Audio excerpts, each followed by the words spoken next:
നമസ്തേ, സ്വാഗതം ബീറ്റോൺ ഓർഗാനിക്സിൻ്റെ 132ാമത് എപ്പിസോഡിലേക്ക്.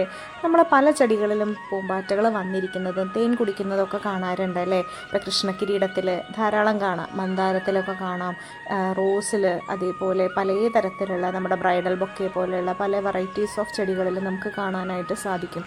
പക്ഷെ അതിൽ നിന്നൊക്കെ വ്യത്യസ്തമായിട്ടുള്ള പൂമ്പാറ്റകൾക്ക് വേണ്ടി മാത്രം എന്നുള്ള രീതിയിൽ നിലകൊള്ളുന്ന, പേര് പോലും പൂമ്പാറ്റ ചെടിക്ക് വേണ്ടിയിട്ട് വിട്ടുകൊടുത്തിട്ടുള്ള ഒരു ചെടിയാണ് കിലുക്കി ചെടി, അല്ലെങ്കിൽ പൂമ്പാറ്റ ചെടി, അല്ലെങ്കിൽ ചിത്രശലഭ ചെടി എന്നൊക്കെ പറയുന്ന ഈ ചെടി.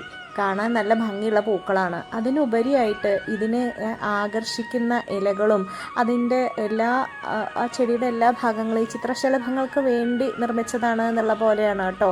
നമ്മൾ ചിത്രശലഭങ്ങൾ വന്ന് മുട്ടയിടണോ അതിൽ, അതേപോലെ അതിൻ്റെ പുഴുക്കളായിട്ട് മാറണോ, അത് കഴിഞ്ഞിട്ട് അതിൻ്റെ 4 പുറവും പറന്ന് നടക്കുകയാണ്. അതായത് 1 2 അല്ല, ഒരു പറ്റം പൂമ്പാറ്റകൾ ഒരു ചെടിയുടെ 4 പുറം പറന്ന് നടന്നു കഴിഞ്ഞാൽ എന്ത് ഭംഗിയാവും കാണാനല്ലേ. നമുക്കൊക്കെ നോക്കി നിൽക്കാൻ പോകുന്ന അത്ര രസമുള്ളൊരു കാഴ്ചയാണ് അത് നമ്മുടെ പൂന്തോട്ടത്തിലൊക്കെ അണച്ചാൽ നേരം പോവാൻ വേറൊന്നും വേണ്ട. ചെറിയ കുട്ടികളുണ്ടെങ്കിൽ അവർക്ക് ഇത്ര ഇഷ്ടത്തിന് വേറെ ഒന്നും വേണ്ടേനി. ഒരു വിത്ത് മതി കേട്ടോ, ഒരൊറ്റ കായ മതി. ആ കായുള്ള വിത്ത് കൊണ്ട് തന്നെ നമ്മുടെ പൂന്തോട്ടം മുഴുവനും ചിത്രശലഭത്തിൻ്റെ ഈ പൂമ്പാറ്റ ചെടികൾ കൊണ്ട് നിറയും. ഒരുപാട് പൂമ്പാറ്റ ചെടികൾ ഒരു പൂന്തോട്ടത്തിൽ നിന്നും അതിൽ നിറയെ പൂമ്പാറ്റകളും വരണ ആ ഒരവസ്ഥ എന്ത് രസമാണ്. ഒരു പൂമ്പാറ്റ ചെടി മതി ഒരു ചിത്രശലഭ കൂട്ടത്തെ നമ്മുടെ വീട്ടിലേക്ക് വരുത്താൻ.